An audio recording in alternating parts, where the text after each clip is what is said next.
La sababu nuzuliha annahu lamma dana wafatun nabiyyi alaihi salatu wassalam wa qaruba firaquhu an ummatihi baka Rasulullah SAW wa hazina.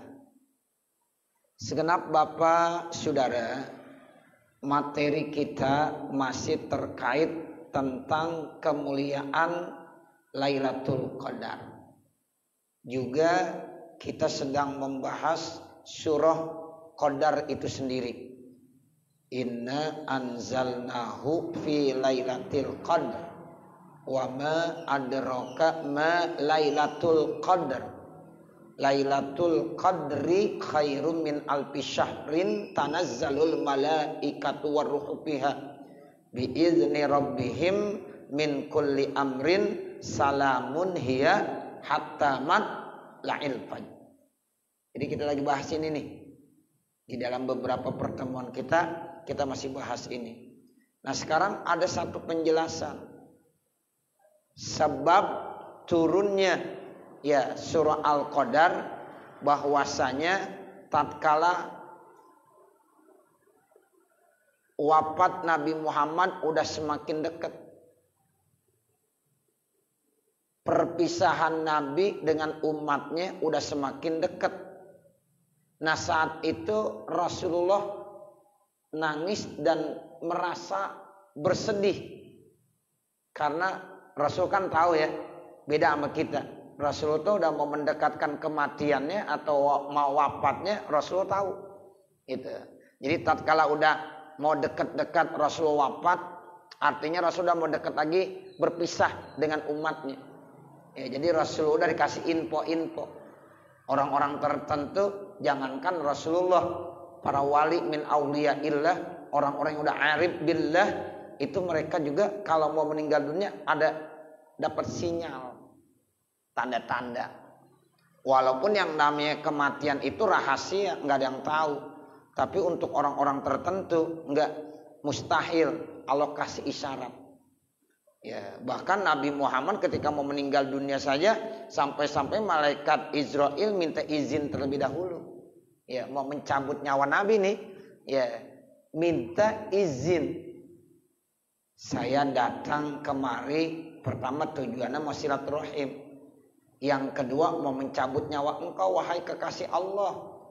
Itu pun dengan syarat kalau kamu izinkan. Tuh begitu. Masya Allah, mulia banget Nabi Muhammad. Lah kalau kita kira-kira malaikat Israel kalau datang pakai minta izin nggak? Enggak. Ya, enggak mungkin ya. Ya, udah diambil aja. Nah, begitu. Tapi untuk orang-orang tertentu, saudara, itu ada sinyal-sinyalnya. Yang masih belum lama lah ceritanya terkait tentang Bahmun. Kiai Maimun Zubair. Ya, beliau termasuk wali min auliyaillah, udah pasti itu. Nah, beliau mau meninggal dunia tuh udah ada sinyal-sinyalnya. Beliau udah tahu. Dan beliau mintanya di Mekah. Jadi saat mau meninggal nanti supaya di Mekah. Benar tuh. Haji, enak aja. Dan sebelumnya ada yang mimpiin tuh. Ya, nah begitu. Ya, jadi ya itu artinya orang-orang yang dekat dengan Allah. Banyak lagi yang lain-lain. Ya, itu. Jadi walaupun umumnya yang namanya mati itu rahasia dari Allah, tapi ada orang-orang tertentu, apalagi kekasih Allah Nabi Muhammad. Makanya saat-saat udah semakin dekat Rasul mau wafat, semakin dekat beliau mau berpisah dengan umatnya, beliau ini merasa sedih, nangis. Nangisnya bukan apa yang dipikirin umat kita. Yang dipikirkan. Ini bilang begini Rasulullah. Kata Rasulullah nih, iza kharajtu minad dunya, apabila saya nanti sudah meninggal dunia, keluar dari dunia itu artinya meninggal dunia. Orang kalau udah meninggal berarti udah tinggalkan dunia. Ketika dia dikubur itu bukan di dunia dia, di alam barzah namanya. Udah beda alam makanya. Makanya pantas kalau kita bilang Assalamualaikum, dijawab nggak? Dijawab. Cuma kita nggak dengar lagi udah. Sudah ada pemisah, udah beda alam. Mereka ada di alam barzakh, kita ada di alam dunia. Mereka berada di alam gaib, kita berada di alam syahadah. Udah beda alamnya, Bapak, Saudara. Ya, bukan berarti dia enggak dengar salam kita, dia dengar. Siapa yang datang yang ziarah dia tahu. Ya. Cuma Allah enggak kasih yaitu apa? Ya, kesampaian ke kita. Ya, kalau kita dengar juga repot. Ya kan? Kita dengar itu rahasia, makanya kasih sayang Allah. Ya. Karena udah beda alam. Makanya orang kalau meninggal dunia berarti meninggalkan alam dunia. Ya, sementara dikubur itu alamnya udah beda. Ya, alamnya sudah beda lagi. Namanya alam ghaib, bukan lagi alam syahadah. Tuh begitu. Jadi kata Nabi, kalau seandainya saya keluar dari dunia, faman yuballighu salamallahi ala ummati, maka siapa yang akan menyampaikan salam buat Allah atas umatku? Kalau masih ada saya, ya Allah, umat saya menyampaikan salam buat kamu ya Allah. Itu ada Nabi.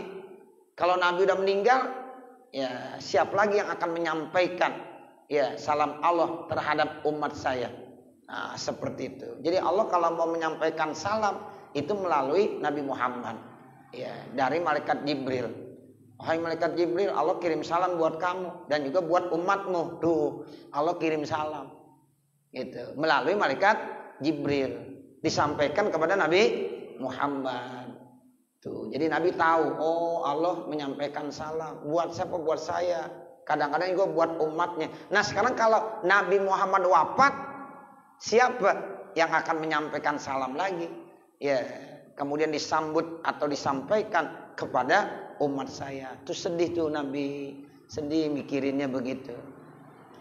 Waqtamma qalbuhu alaihi salatu wassalamu, dan Rasulullah hatinya benar-benar berharap untuk itu biar bisa.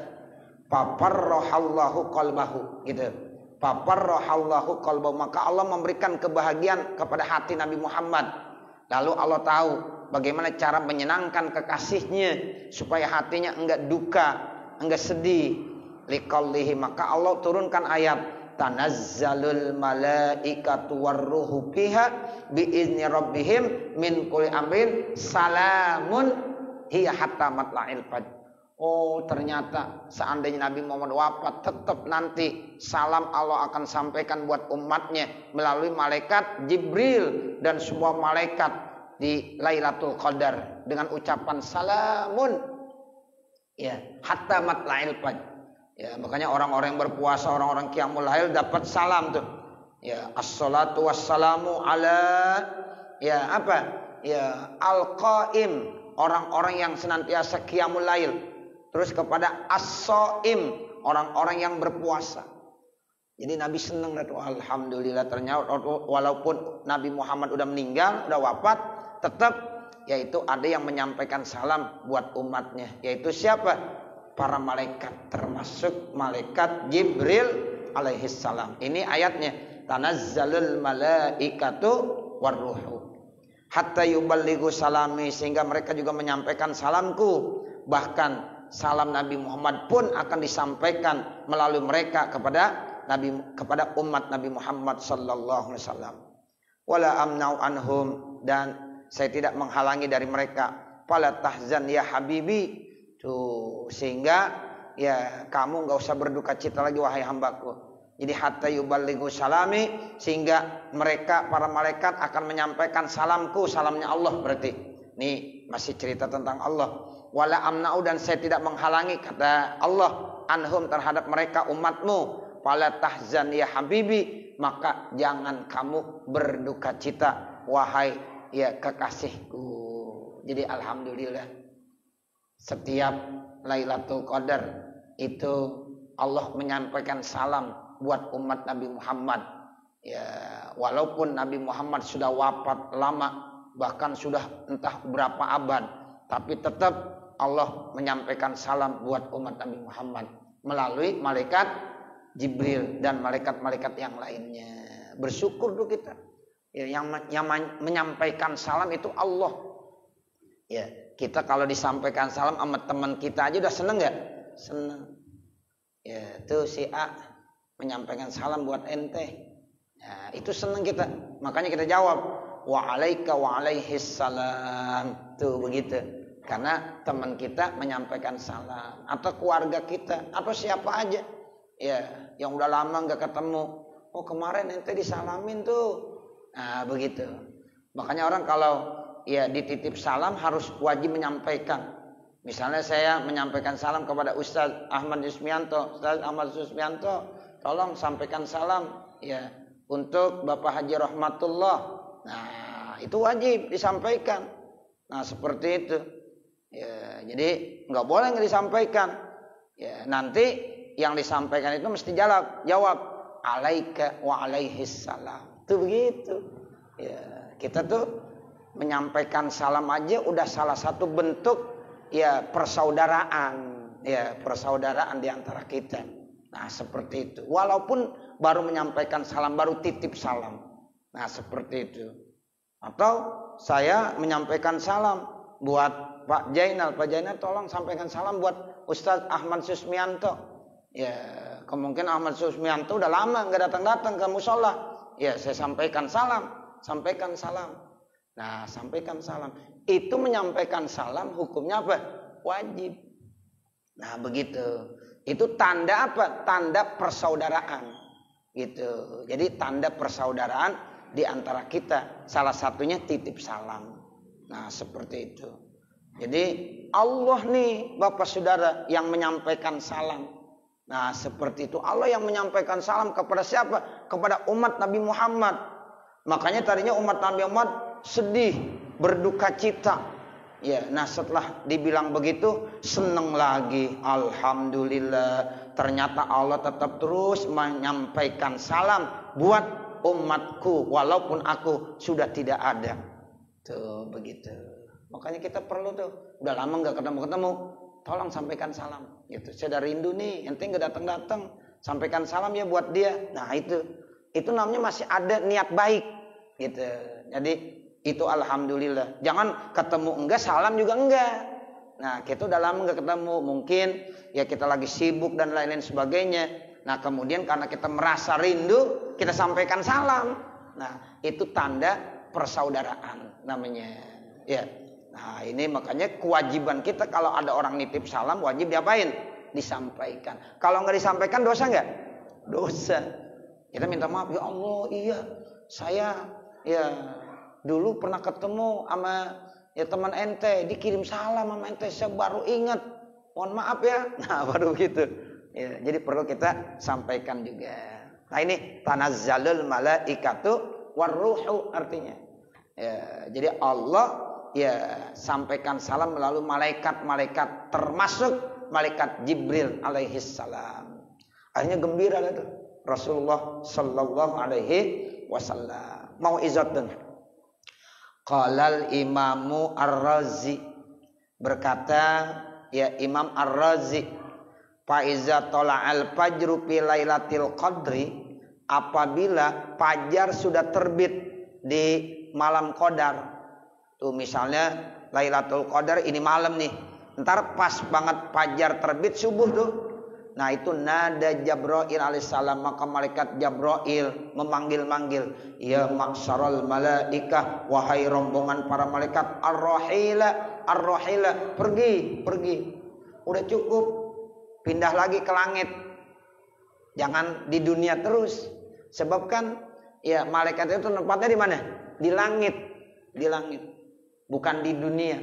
Gitu. Nah, pada saat Lailatul Qadar itu malaikat Bapak Saudara pada turun semuanya ke bumi.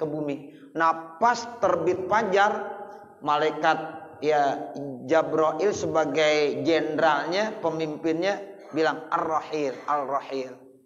Artinya ar-rahil apa? Pergi udah. Tinggalkan dunia, pulang lagi ke kampung. Di mana kampungnya? Di atas langit. Nah, begitu.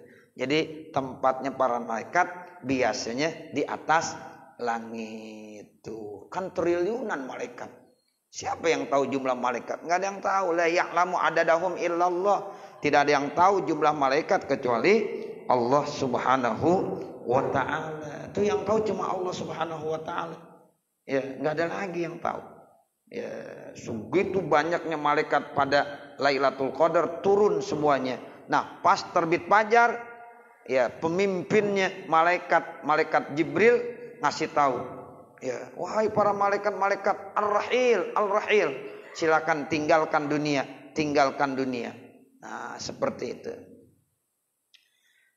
Fayaquluna, maka mereka para malaikat berkata, ya Jibril, wahai malaikat Jibril, masana Allahu bil muslimin, apa yang telah Allah lakukan buat orang-orang Islam fi hadzal lailati, di malam ini, min ummati Muhammadin alaihi salatu wassalam, dari umat Nabi Muhammad alaihi salatu wassalam. Fayaqulu, maka malaikat Jibril berkata lahum, kepada para malaikat-malaikat yang bertanya, innallaha ta'ala, sesungguhnya Allah subhanahu wa ta'ala, nazara ilaihim birrahmati, Allah melihat kepada umat Nabi Muhammad dengan penuh rahmat dan kasih sayang. Wa afa anhum, dan Allah telah memaafkan mereka. Wa ghafara lahum, dan Allah telah mengampunkan dosa-dosa mereka. Illa arba'atan nafarin, kecuali ada 4 kelompok manusia. Tuh, jadi malaikat tuh bertanya, Jibril, kira-kira apa yang udah dilakukan sama Allah untuk umat Nabi Muhammad di malam yang penuh mulia ini? Sampai terbit fajar kan malaikat disuruh pulang lah tuh, ya, ke atas langit. Lalu malaikat bertanya dulu sama malaikat Jibril, apa yang telah Allah lakukan buat umat Nabi Muhammad? Lalu kata malaikat Jibril, Allah sudah melihat mereka semuanya dengan pandangan rahmat dan kasih sayang Allah. Allah sudah memaafkan mereka semuanya. Allah sudah mengampunkan dosa-dosa mereka semuanya. Kecuali ada 4. Mudah-mudahan kita nggak masuk di Lailatul Qadar dari kelompok yang 4 ini. Kalau 4 ini kita nggak dapat ampunan, nggak dapat rahmat, nggak dapat kasih sayang dari Allah. 4 itu siapa Bapak Saudara? Nih harus kita pahami. Qalu man haula'il arba'atu, lalu para malaikat bertanya kepada malaikat Jibril, siapa mereka yang 4 itu wahai Jibril? Qala, lalu malaikat Jibril menjawab, 1 mudminul khamri, orang yang masih terus menerus minum khamar, masih nyekek botol aja. Ya, itu makanya botol kan tipis, ya, kecil, kenapa dicekek mulu? Ya, tuh, akhirnya kecil botolnya. Tuh begitu. Jadi orang yang masih nyekek botol, masih suka minum, itu di Lailatul Qadar kagak dapat ampunan dari Allah. Itu yang pertama. Yang kedua, wa'akul walidaini, orang yang durhaka sama orang tuanya. Tuh, durhaka sama orang tua. Makanya jangan sampai kita durhaka sama orang tua. Ya, itu enggak masuk dapat ampunan. Kemudian yang ketiga, waqati'ur rahimi, orang yang memutuskan tali persaudaraan. Tuh, makanya kita nggak boleh memutuskan tali persaudaraan apapun penyebabnya, nggak boleh. Qati'ur rahim, nggak boleh. Ya, segala sesuatu bisa kita selesaikan dengan cara musyawarah, dengan cara cara-cara yang baik. Nggak boleh marah, nggak boleh memutuskan tali silaturahim. Tuh, qati'ur rahim namanya. Terus yang 4 apa? Wal musahinu, musahin. Musahin itu apa? Kagak mau nanya, ketemu nggak mau nanya, melengos. Nah, itu nggak boleh. Ya. Walaupun ada kesalahan, tetap kita harus bagaimana solusinya. Nah, begitu. Bukan dengan marah, ketemu melengos, nggak nanya. Ketemu nggak mau nanya. Itu bukan penyelesaian. Gitu. Kita kalau ngaji nih harus paham nih, harus paham. Ya, apapun alasannya kita nggak boleh marah sampai kagak nanya. Jangan sampai Sobari nggak pernah nanya sama Pak Jainal. Ya, nggak boleh. Ketemu melengos. Ya, walaupun Pak Jainal salah, harus dikasih tahu salahnya apa. Ayo kita perbaiki. Nah, begitu. Udah lama. Ya, apalagi sampai berbulan-bulan. Kita 3 hari aja nggak nanya, nggak boleh. Ya, itu musahin. Kita nih Pak, saudara, sama saudara, temen, ini kan saudara namanya kita nih. Ya, kita yang masuk di sini saudara semua nih, teman kita. Itu 3 hari kagak nanya, alasan apapun sebagai orang Islam nggak boleh. Ya, ketemu sih di musola, tapi melengos, nggak boleh. Ya, tetap harus nggak boleh. Ya, kita musahin. Ya, ini jadi kita harus lapang dada begitu. Nggak apa-apa lapang dada. Nggak boleh kita sampai begini. Lu kagak nanya, gua kagak nanya. Nah nggak boleh. Ya jangan. Kita nanya aja. Ya Ustaz tapi saya nanya diplengosin. Besok nanya lagi. Ya tuh. Jadi inilah ya supaya kita harus paham seperti itu. Musyahin itu nggak dapat ampunan dari Allah Subhanahu Wa Taala. Orang yang nggak mau nanya. Batas ya paling lama 3 hari. 3 hari, 1 hari nggak nanya, 2 hari nggak nanya, 3 hari nggak nanya. Wah, udah di Lailatul Qadar atau nanti ya termasuk di hal-hal yang lain dia tidak akan mendapatkan ampunan, rahmat dan kasih sayang Allah. Makanya ayo kita nggak boleh siapapun kita ya tetap ya kita nggak boleh ya melengos sama teman, sama saudara, sama sahabat. Ya tetap harus kita jalin tali silaturahim itu begitu ya.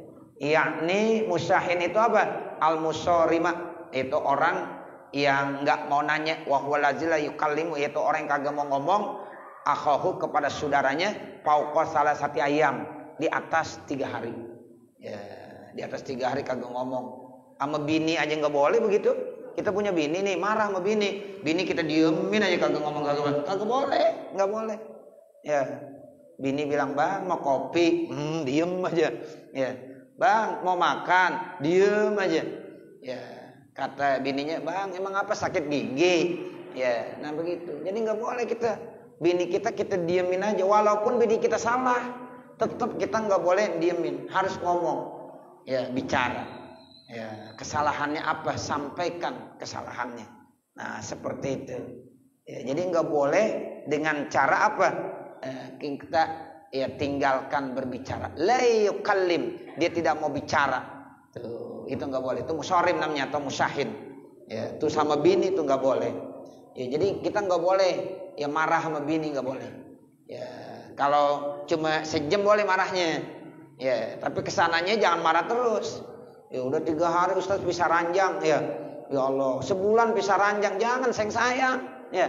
Nah, begitu. Jadi nggak boleh Bapak Saudara. Ya, seperti itu. Zubdatul wa'izin. An Ibnu Abbasin anin Nabi alaihi salatu wassalam annahu qala. Riwayat hadis dari sahabat Abdullah bin Abbas dari Nabi alaihi salatu wassalam, sesungguhnya beliau berkata, man shalla fi lailatul qadri, siapa yang sholat di malam qadar, rakaataini, enggak banyak, 2 rakaat aja. Yaqra'u fi kulli rakaatin bi Fatihatil Kitabi, dia baca dalam setiap rakaatnya Fatihah, biasa baca Fatihah karena ini rukun.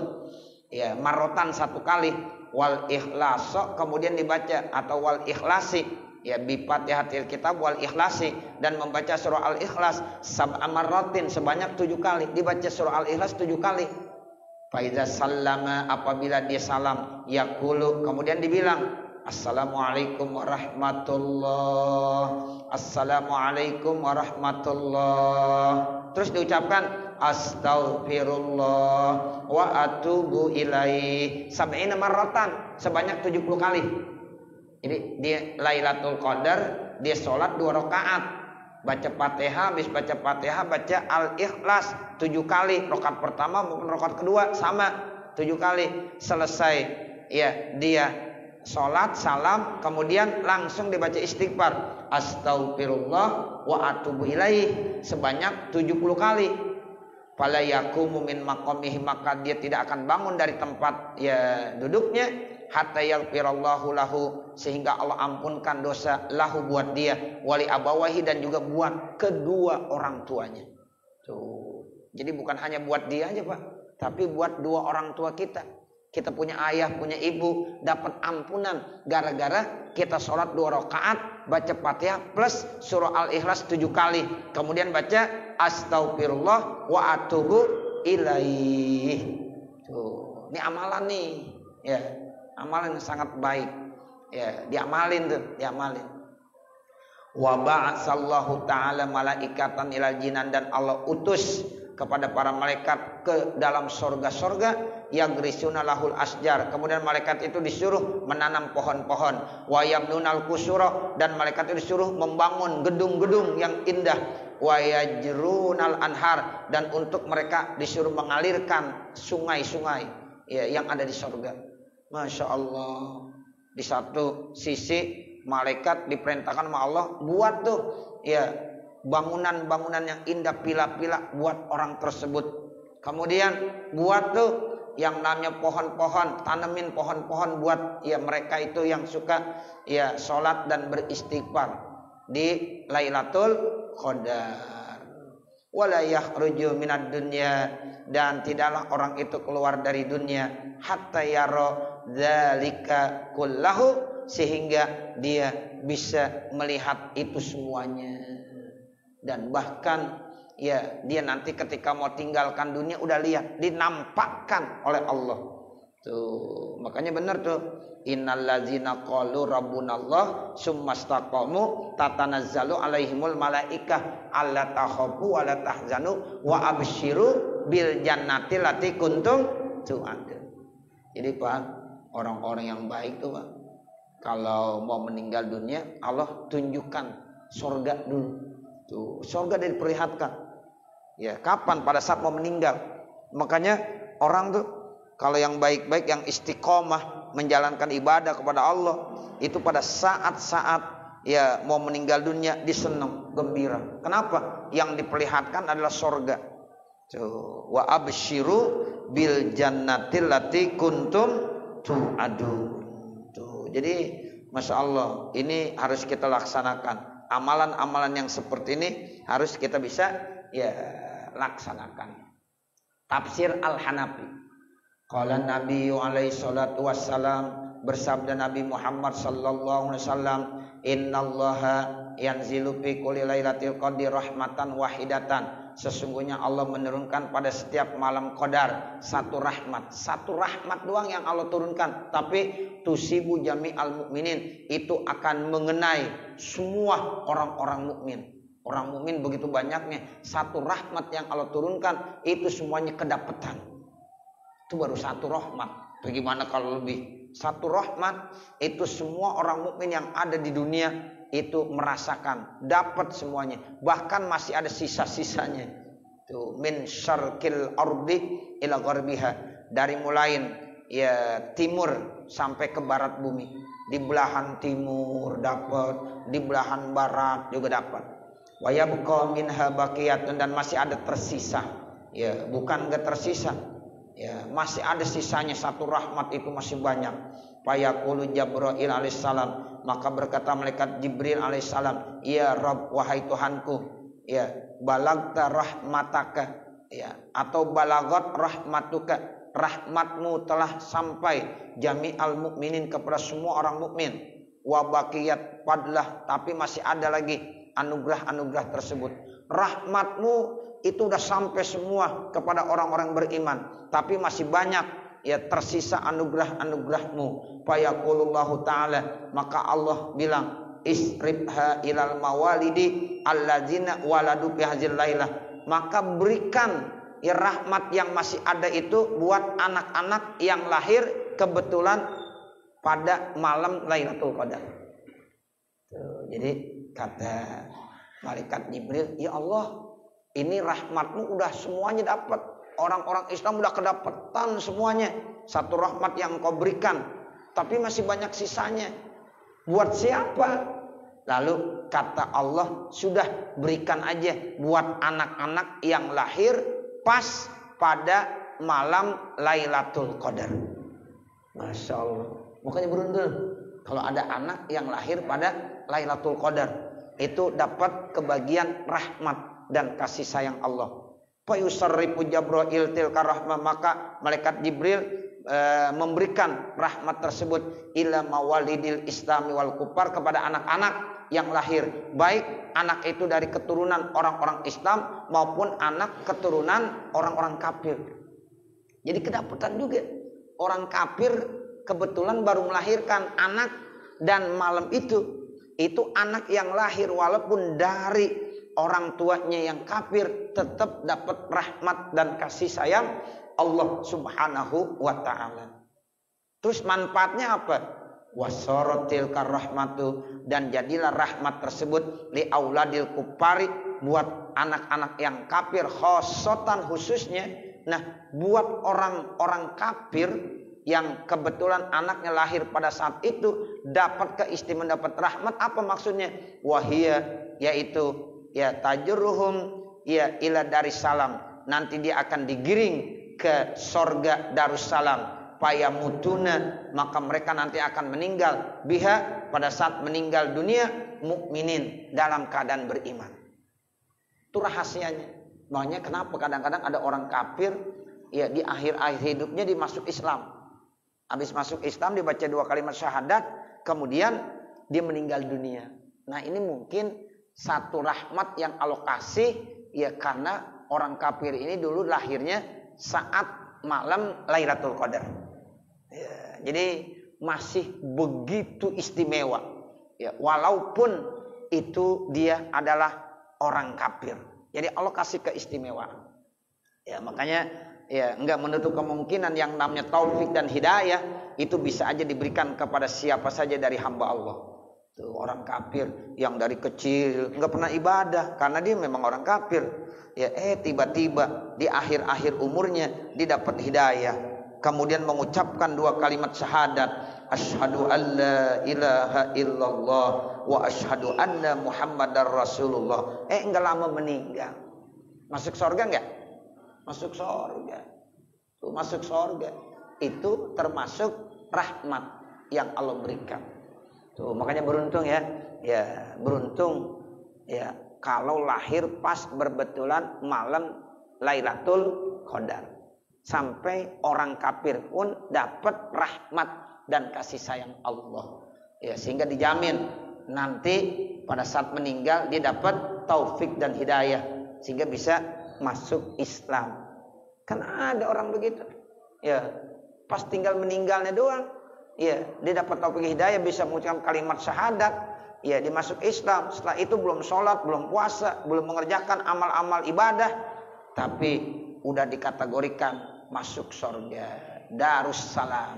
Dia dimasukkan ke satu rumah yang penuh dengan kedamaian. Upaya mutuna biha mukminin. Akhirnya mereka itu masuk Islam, beriman. Ya, makanya kita nggak boleh menghinakan mereka. Orang kafir jangan kita hina. Kita nggak tahu kalau dia dapat taufik hidayah. Nah, sama juga orang yang banyak dosa, nggak boleh kita hina. Jangan kita sangka kita yang paling istimewa, kita yang paling baik, saya yang paling benar. Ya, kita lihat siang harinya dia berbuat dosa maksiat, kita nggak tahu malam harinya dia udah taubat. Ya, kita sementara masih menghina. Wah, dia banyak dosa tuh. Tadi saya lihat lagi main gaplek, main judi, minum. Kita nggak tahu, mungkin malamnya dia dapat taufik hidayah, taubatan nasuha, menangis sampai benar-benar Allah berikan rahmat. Ternyata besoknya meninggal dunia ahli sorga dia. Ya, jangan kita bilang, oh kemarin dia habis maksiat tuh. Nah, nggak boleh. Makanya kita harus tanamkan husnuzon. Ya, berbaik sangka kepada siapapun. Jangan kita merasa orang yang terbaik. Ya, jangan kita merasa, oh saya ahli ibadah, saya yang paling bagus, orang lain banyak kesalahannya. Nggak boleh. Ya, kita nggak tahu. Ya, walaupun melalui kasat mata, secara zahir kita lihat tuh dia berbuat dosa.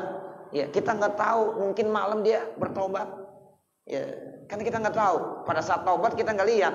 Ya, Allah ternyata udah kasih sayangnya, rahmatnya. Kita masih punya ya prasangka yang nggak baik aja. Oh ente ya banyak maksiat, nah mesti begitu aja.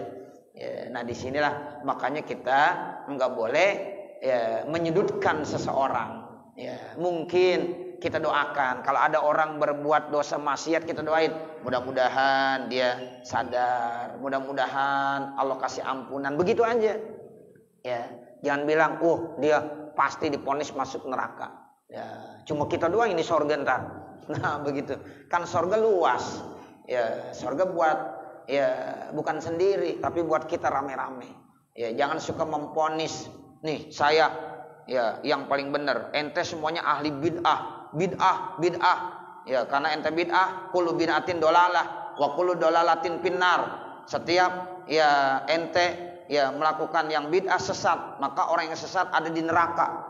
Tuh, jadi semuanya dianggap neraka. Ya, dia doang yang masuk surga. Kagak enak di surga sendirian ya? Nggak enak. Nah begitu, kita sama-sama ke surga, ayo. Ya tuh begitu. Jadi jangan suka ya membuat ya dan menuduh orang ya selalu berada ya di satu tempat yang sangat rendah. Nah begitu. Ada satu cerita yang perlu kita jadikan ya satu pelajaran. Seorang orang yang alim, orang yang arif billah, ketika lagi jalan ketemu ada satu rombongan lagi mabuk-mabuk, lagi senang-senang, gembira, benar. Apa yang terlontar dari mulutnya? Dibilang begini, ya Allah, berikanlah kegembiraan kepada mereka nanti di hari kiamat sebagaimana mereka sekarang lagi gembira. Tuh, begitu.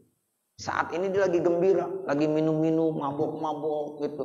Ya, tapi doa dari orang baik tuh bilang begitu, ya Allah berikanlah kegembiraan nanti di hari kiamat sebagaimana dia sedang gembira pada hari ini. Itu artinya apa? Kalau gembira di hari kiamat berarti ditaubat, ya, dibener. Akhirnya dapat taufik hidayah, ya, jadi orang baik, ya masuk surga, senang. Tuh, nggak pernah terlontar dalam mulutnya, biar dimampus lo. Nah, nggak begitu. Ya, jadi dia malah melontarkan kata-kata yang sangat indah, yang sangat baik. Semoga Allah memberikan kegembiraan nanti di hari kiamat sebagaimana mereka saat ini lagi sedang gembira. Orang lagi mabuk-mabuk apa? Gembira enggak dia? Gembira banget menurut dia, gembira bener udah. Nah, didoain tuh. Didoain sama orang yang alim, orang yang arif billah. Ya Allah, berikanlah kegembiraan nanti di akhirat sebagaimana mereka bergembira saat ini. Tuh, Masya Allah. Jadi apa yang dilontarkan dari mulutnya nggak ada yang jelek gitu, cakep semuanya. Kalau kita kan udah memponis saja, orang begini biar mampus, ya begitu. Jangan, nggak boleh. Ya kita doain. Semoga mereka dapat taufik, dapat hidayah. Ya, sebab di sorga itu nggak enak sendirian. Kita jangan masuk sendirian aja sorga. Ya orang lain gak benar semuanya gue doang yang mau masuk surga. Jangan, kita ajak. Ayo, makanya amar ma'ruf nahi munkar. Tuh dalam pribadi orang baik hatinya nggak ada yang jelek. Ya selalu baik. Ya selalu husnuzon, menanamkan prasangka yang baik. Nggak pernah ya ada dalam hatinya itu sifat-sifat yang jelek. Ayo kita belajar. Jadi hati kita ini harus selalu apa? Husnuzon. Tanamkan prasangka yang baik kepada siapapun. Ya, itu begitu. Mudah-mudahan insya Allah apa yang kita baca pada kesempatan ya malam hari ini ada manfaatnya. Nanti baru kita lanjutkan dengan kama qala Musa alaihi salam. Nah, mudah-mudahan Bapak Saudara kita senantiasa selalu diberikan kesehatan, diberikan yang terbaik dengan wasilah kita hadir di majlis ilmu. Mudah-mudahan doa-doa kita diijabah oleh Allah Subhanahu wa taala. Amin ya rabbal alamin. Sebelum kita tutup dengan pembacaan doa, ada infak sedekah yang masuk dari hamba Allah, yaitu dari Bapak Haji Supangat sebesar Rp200.000 untuk Pondok Pesantren At-Thahiri Al-Muflihun yang di Anyer. Mudah-mudahan apa yang diniatkan oleh Bapak Haji Subangat ya insya Allah diijabah dan dikabulkan oleh Allah Subhanahu wa taala. Mari sama-sama kita baca Fatihah. Al-Fatihah latil kaniyah wa ila hadratin Nabi Muhammadin sallallahu alaihi wasallam. Al-Fatihah. A'udzubillahi minasyaitonirrajim. Bismillahirrahmanirrahim. Alhamdulillahirabbil alamin. Arrahmanirrahim. Maliki yaumiddin. Iyyaka na'budu wa iyyaka nasta'in. Ihdinas siratal mustaqim. Siratal ladzina an'amta 'alaihim ghairil maghdubi 'alaihim waladdallin. Rabbighfirli wa liwalidayya. Amin. Bismillahirrahmanirrahim. Alhamdulillahirabbil alamin. Hamdan yuwaffi ni'amahu wa yukafi'u mazidah. Ya Rabbana lakal hamdu wa lakas syukru kama yanbaghi li jalali wajhikal karim wal azim sultanik. Allahumma salli ala sayyidina Muhammad wa ala ali sayyidina Muhammad. Allahumma inna nas'aluka ridhaka wal jannah wa na'udzubika min sakhatika wan nar. Allahumma shrah lana sudurana wa yassir lana umurana warham amwatana washfi mardana waqdi hawaijana wahtim bisolihati a'malana birahmatika ya arhamar rahimin. Rabbana atina fid dunya hasanah wa fil akhirati hasanah wa qina azabannar. Wa sallallahu ala sayyidina Muhammadin wa ala alihi wa sahbihi wa sallam. Walhamdulillahi rabbil alamin. Wassalamualaikum warahmatullahi wabarakatuh. Demikian tadi pembahasan kita tentang nasib ini, semua guru kita.